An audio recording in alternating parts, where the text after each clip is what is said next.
Hello students, आज की class में हम एडवर्ब ऑफ फ्रीक्वेंसी के बारे में पढ़ेंगे। तो एडवर्ब ऑफ फ्रीक्वेंसी को हम एडवर्ब ऑफ नंबर के नाम से भी जानते हैं। आइए अब देखते हैं एडवर्ब ऑफ फ्रीक्वेंसी होते क्या हैं। तो the word which tells us the number और frequency of the action mentioned in the sentence is called adverb of frequency. Adverb of frequency वो शब्द होते हैं जो किसी भी सेंटेंस में मेंशन किए गए एक्शन की फ्रीक्वेंसी के बारे में बताते हैं। It is often an answer to the question how often और how many times in the sentence. ये किसी भी सेंटेंस में हाउ ऑफन और हाउ मैनी टाइम्स का आंसर होते हैं। जिन शब्दों को हम अक्सर adverb of frequency adverb of number के रूप में यूज करते हैं वो कुछ शब्द आप स्क्रीन पे देख पा रहे हैं, जैसे कि once, twice, thrice, often, seldom, frequently, rarely, again, always, firstly, secondly, thirdly, sometimes, hardly और नेवर।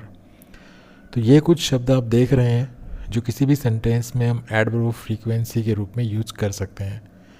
इन शब्दों को हम किसी भी सेंटेंस में यूज करेंगे, ये हाउ ऑफन या हाउ मेनी टाइम्स का रिप्लाई होंगे और ये उस सेंटेंस में मेंशन किए गए एक्शन की फ्रीक्वेंसी के बारे में बताएंगे।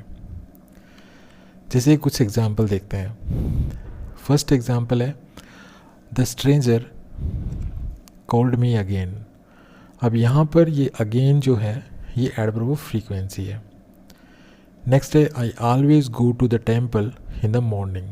यहाँ पर ऑलवेज एडवर्ब ऑफ फ्रीक्वेंसी है। नेक्स्ट है ही ऑफन कम्स लेट। यहाँ पर ऑफन एडवर्ब ऑफ फ्रीक्वेंसी है।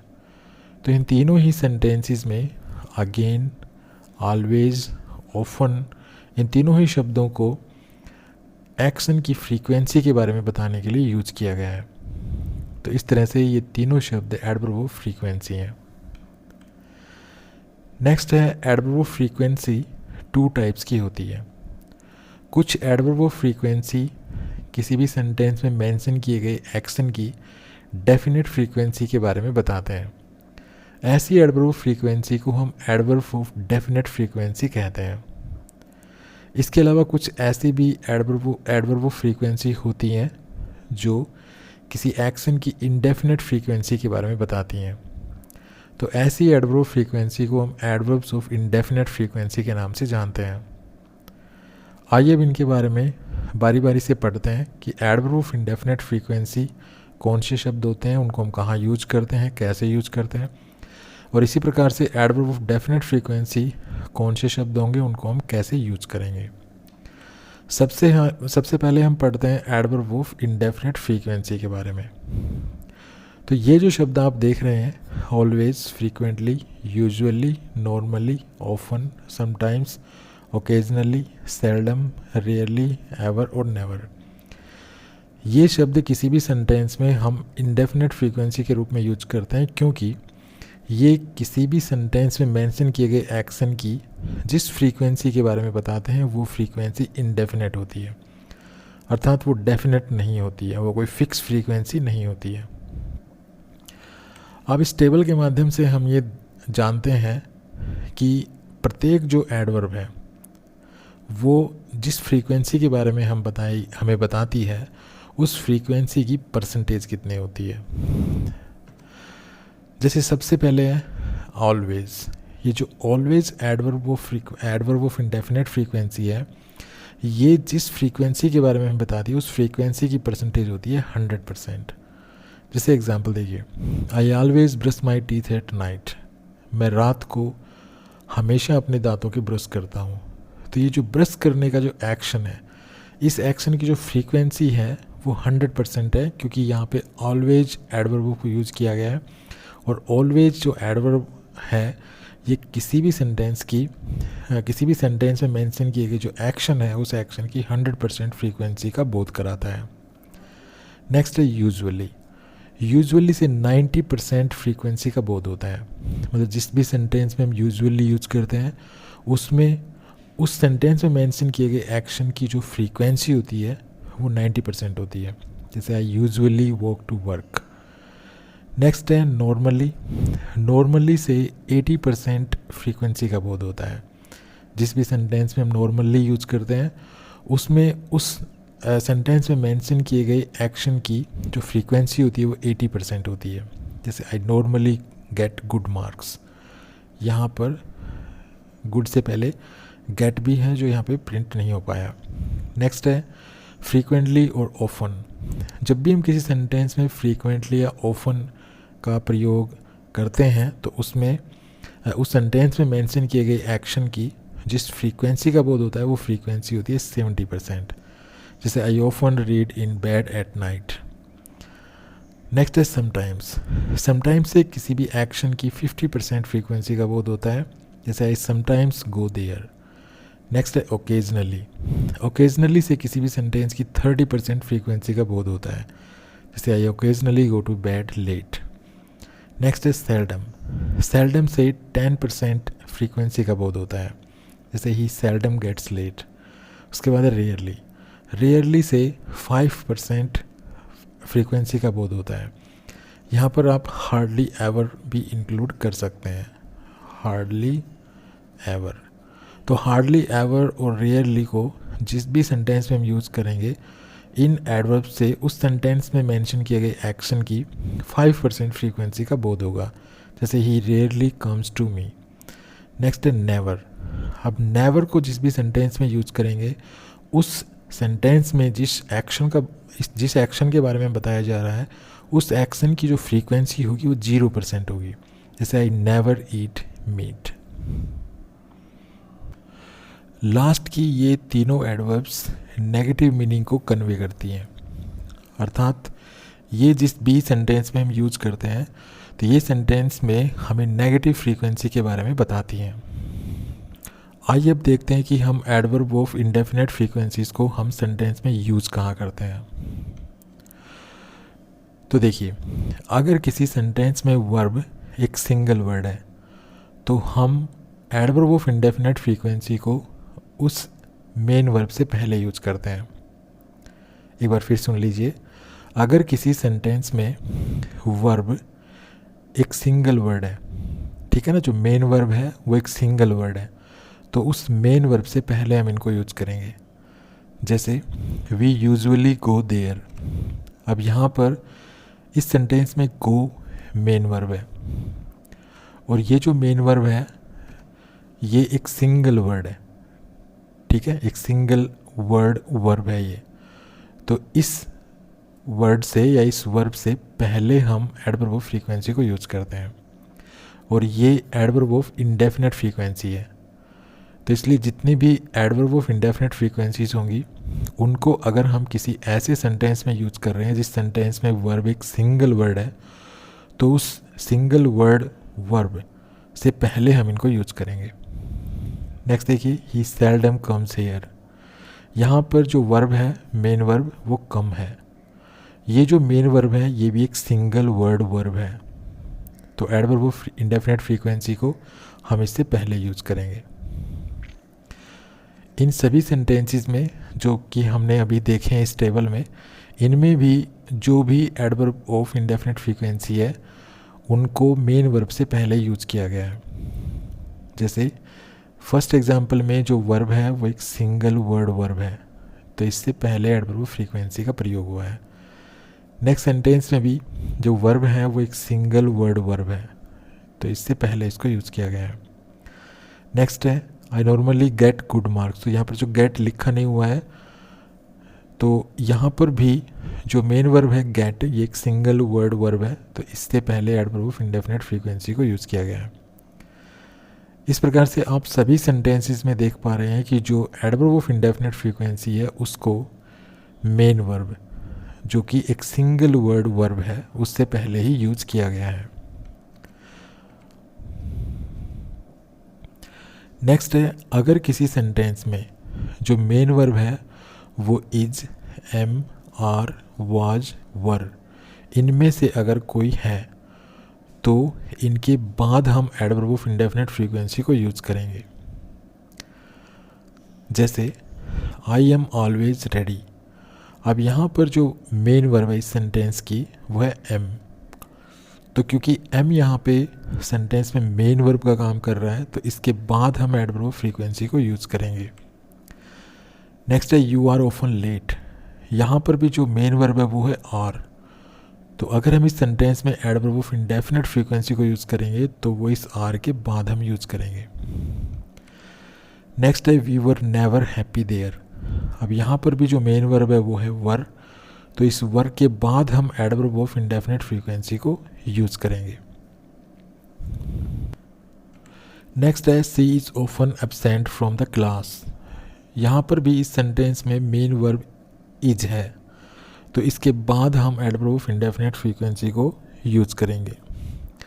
तो इस प्रकार से जब भी किसी सेंटेंस में main verb is, am, are या वाज या वर, इनमें से अगर कोई हो तो एडवर्ब ऑफ इंडेफिनिट फ्रीक्वेंसी इन वर्ब्स के बाद हम यूज़ करते हैं। नेक्स्ट है अगर किसी सेंटेंस में हेल्पिंग वर्ब और मेन वर्ब हम यूज़ कर रहे हैं और उस सेंटेंस में अगर हमें adverb of indefinite frequency use करनी है, तो एडवर्ब ऑफ इंडेफिनिट फ्रीक्वेंसी को हेल्पिंग वर्ब और मेन वर्ब के बीच में यूज करते हैं। जैसे एग्जांपल देखिए, she has often gone on vacation in winter. यहाँ पर इस सेंटेंस में हैज़ हेल्पिंग वर्ब है, गॉन मेन वर्ब है, तो adverb of frequency in helping verb और मेन वर्ब के बीच में यूज हुई है। नेक्स्ट एग्जाम्पल है the employees can always work until 7। यहाँ पर कैन हेल्पिंग वर्ब है, वर्क मेन वर्ब है। अब ये जो एडवर्ब ऑफ इंडेफिनिट फ्रीक्वेंसी है ये हेल्पिंग वर्ब और मेन वर्ब के बीच में यूज हुई है। नेक्स्ट है the manager will usually arrive first at the staff meetings. यहाँ पर विल हेल्पिंग वर्ब है, अराइव मेन वर्ब है, और एडवर्ब ऑफ इंडेफिनिट फ्रीक्वेंसी को इस हेल्पिंग वर्ब और मेन वर्ब के बीच में यूज किया गया है। नेक्स्ट है the owners have been rarely unreasonable. अब ये सेंटेंस इनकरेक्ट है क्योंकि यहाँ पर हैव हेल्पिंग वर्ब है और जो बीन है ये मेन वर्ब है, ये मेन वर्ब की थर्ड फॉर्म है। अब यहाँ पर जो एडवर्ब ऑफ इंडेफिनिट फ्रीक्वेंसी है उसको इस मेन वर्ब के बाद यूज कर दिया गया है, जो कि गलत है। हम ऐसे एडवर्ब ऑफ फ्रीक्वेंसी को एडवर्ब ऑफ इंडेफिनिट फ्रीक्वेंसी को मेन वर्ब के बाद कभी प्रयोग नहीं करेंगे।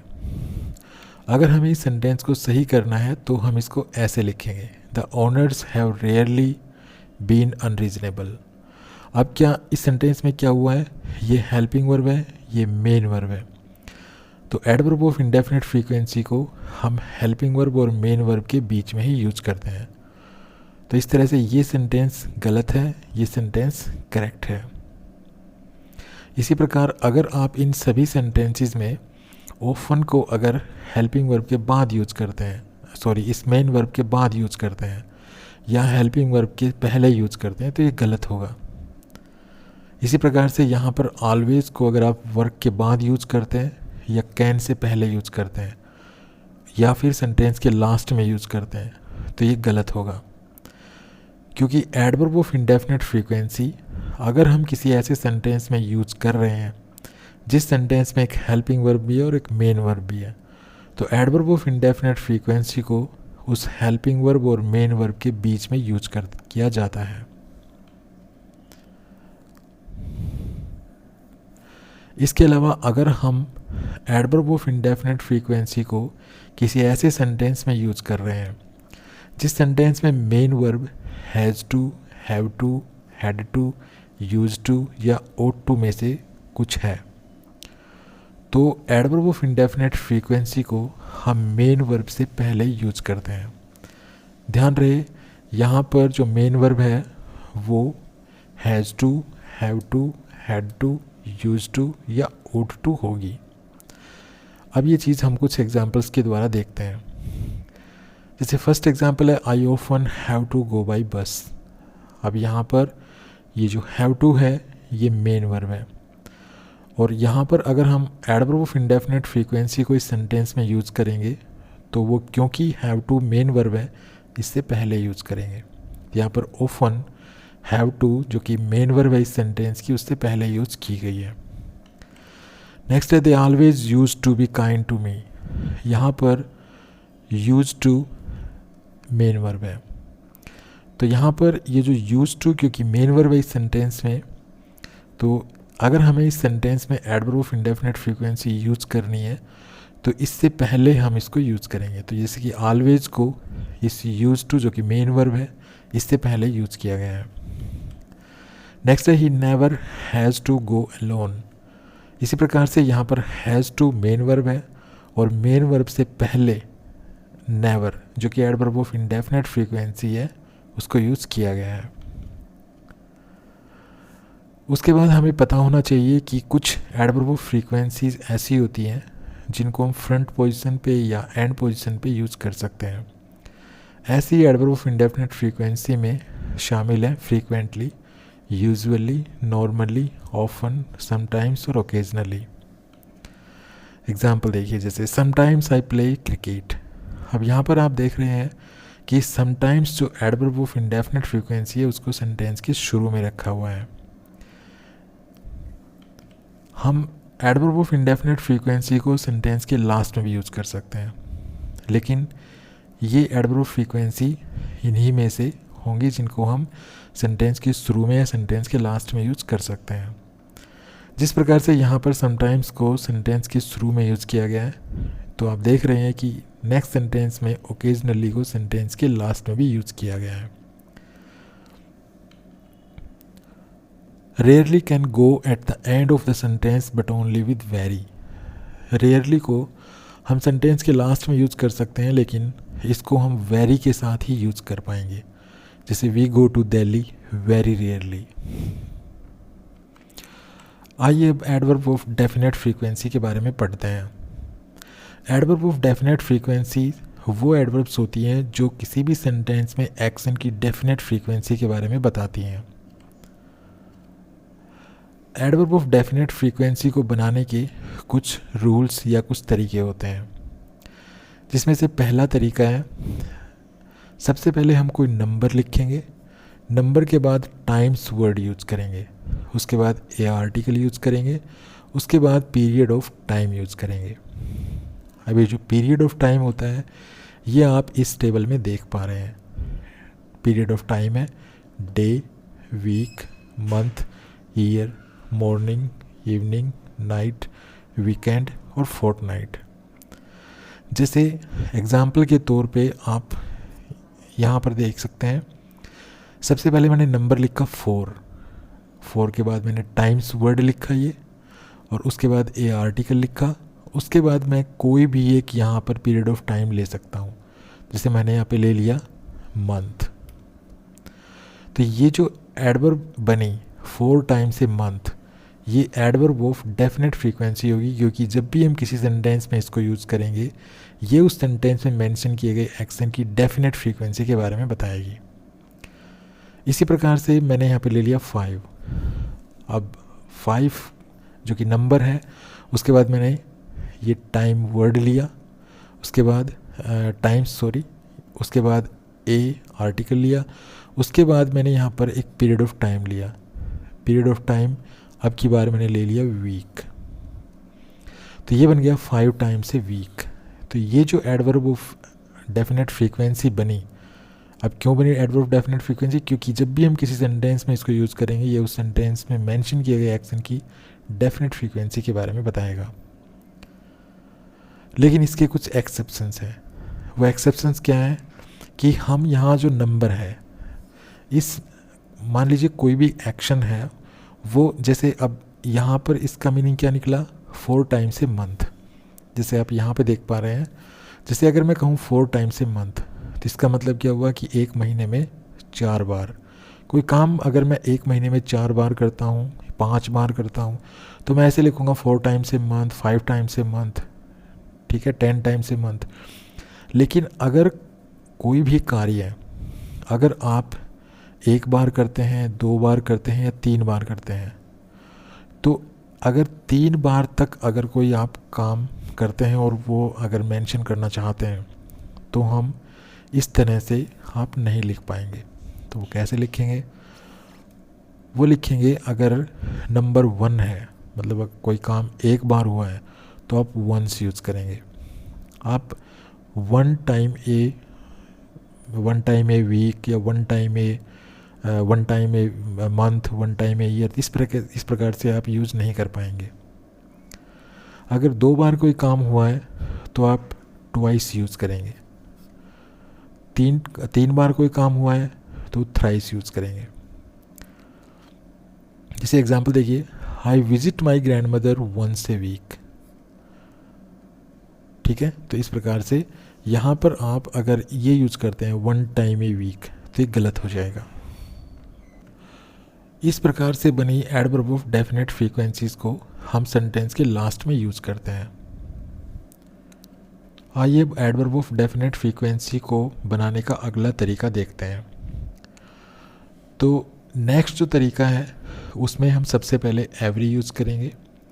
एवरी के बाद एक पीरियड ऑफ टाइम यूज़ करेंगे। पीरियड ऑफ टाइम हम डे यूज़ कर सकते हैं, week, month, year, morning, evening, night, weekend और फोर्टनाइट। इनमें से आप कुछ भी यूज़ कर सकते हैं। जैसे मैंने एवरी लिखा, एवरी के बाद पीरियड ऑफ टाइम मैंने यहाँ पे डे ले लिया तो ये बन गया एवरी डे। अब ये जो एवरी डे बना ये एक एडवर्ब ऑफ फ्रीक्वेंसी बना। अब जब भी हम किसी सेंटेंस में इसको यूज़ करेंगे तो ये उस सेंटेंस में मेंशन किए गए एक्शन की डेफिनेट फ्रीक्वेंसी के बारे में बताएगा, तो इसलिए हम इसको एडवर्ब ऑफ डेफिनेट फ्रीक्वेंसी कहेंगे। इसी प्रकार से मैंने एवरी लिया, एवरी के बाद अब की बार मैंने वीकेंड ले लिया तो ये बन गया एवरी वीकेंड। तो ये भी एक एडवर्ब ऑफ डेफिनेट फ्रीक्वेंसी कही जाएगी। तो इस प्रकार से आप कोई भी पीरियड ऑफ टाइम इनमें से यूज़ कर सकते हैं, और इनसे पहले आप एवरी अगर ऐड कर देंगे तो वो जो एडवर्ब बनेगी, जैसे every day, every week, every month, every year, every morning, every evening, every night, every weekend, every fortnight. ठीक है, तो ये सारी जो एडवर्ब बनेगी ये डेफिनेट फ्रीक्वेंसी के बारे में हमें बताती हैं। किसी भी एक्शन की डेफिनेट फ्रीक्वेंसी को ये एक्सप्रेस करती हैं। लेकिन एक चीज़ आपको ध्यान रखनी है कि यहाँ पर ये जो टाइम होगा, ये जो पीरियड ऑफ टाइम है, ये हमेशा सिंगुलर होना चाहिए। अब यहाँ पे आप एवरी डे लिखेंगे ना कि डेज। ठीक है, इस प्रकार से एवरी वीकेंड लिखेंगे ना कि वीकेंड्स, तो ये गलत हो जाएगा। आपको ये पीरियड ऑफ टाइम जो है, आप जो भी ये पीरियड ऑफ टाइम यूज़ करते हैं वो हमेशा सिंगुलर नंबर होना चाहिए। चलिए नेक्स्ट तरीका देखते हैं कि हम एडवर्ब ऑफ फ्रीक्वेंसी और एडवर्ब ऑफ डेफिनेट फ्रीक्वेंसी और किस तरह से बनाते हैं। नेक्स्ट है हम ऑन यूज़ करते हैं। ऑन के बाद डे ऑफ द वीक। ठीक है, कोई भी डे ऑफ द वीक हम यूज़ कर सकते हैं, जैसे संडे, मंडे, ट्यूसडे वगैरह। लेकिन ये जो डे ऑफ द वीक होगा ये हमेशा प्लूरल होगा। ठीक है, जैसे संडे है तो हम लिखेंगे संडेज, मंडे है तो हम लिखेंगे मंडेज, ट्यूसडे है तो हम लिखेंगे ट्यूसडेज। ठीक है, तो जैसे मैंने ऑन लिखा, उनके बाद संडेज लिखा, तो ये जो है एक एडवर्ब ऑफ फ्रीक्वेंसी बना। और ये जब भी हम यूज़ करेंगे किसी भी सेंटेंस में तो ये उस सेंटेंस में मेंशन किए गए एक्शन की डेफिनेट फ्रीक्वेंसी के बारे में बताएगा, इसलिए हम इसको एडवर्ब ऑफ डेफिनेट फ्रीक्वेंसी कहेंगे। इसी प्रकार ऑन मंडेज, तो ये भी एडवर्ब ऑफ डेफिनेट फ्रीक्वेंसी होगी। इसको भी हम सेंटेंस के लास्ट में यूज़ करते हैं, जैसे I visit the beach on Sundays. तो यहाँ पर जो ऑन संडेज है ये एक्शन की डेफिनेट फ्रीक्वेंसी के बारे में बता रहा है। उसके बाद hourly, daily, weekly, monthly, yearly. ठीक है, तो इनको भी हम एडवर्ब ऑफ डेफिनेट फ्रीक्वेंसी के रूप में ही यूज़ करते हैं। इनको हम सेंटेंस के लास्ट में यूज़ करते हैं, जैसे कमल कॉल्स हिज वाइफ डेली, आई पे माई सर्वेंट मंथली। ठीक है, तो यहाँ पर ये एडवर्ब ऑफ डेफिनेट फ्रीक्वेंसी होंगी। Hourly, daily, weekly, monthly, yearly, इनको हम एडजेक्टिव की तरह भी यूज़ कर सकते हैं, जैसे डेली न्यूज़पेपर। तो अगर मैं कहूँ डेली न्यूज़पेपर तो इस एक्सप्रेशन में न्यूज़पेपर नाउन हो गया और डेली ये जो है एडजेक्टिव का काम यहाँ पे कर रहा है। नेक्स्ट है मंथली या ईयरली सब्सक्रिप्शन। तो यहाँ पे सब्सक्रिप्शन नाउन हो गया और इनमें से मैं जो भी लिखूँ, मंथली लिखूँ या ईयरली लिखूँ, तो यहाँ पे एडजेक्टिव का काम करेंगे। इस प्रकार वीकली टेस्ट, तो यहाँ पे टेस्ट नाउन हो गया, वीकली एडजेक्टिव हो गया। तो इस प्रकार से हम hourly, daily, weekly, monthly, yearly, इनको हम एडजेक्टिव की तरह भी यूज करते हैं। तो thanks for this video, happy learning, bye bye.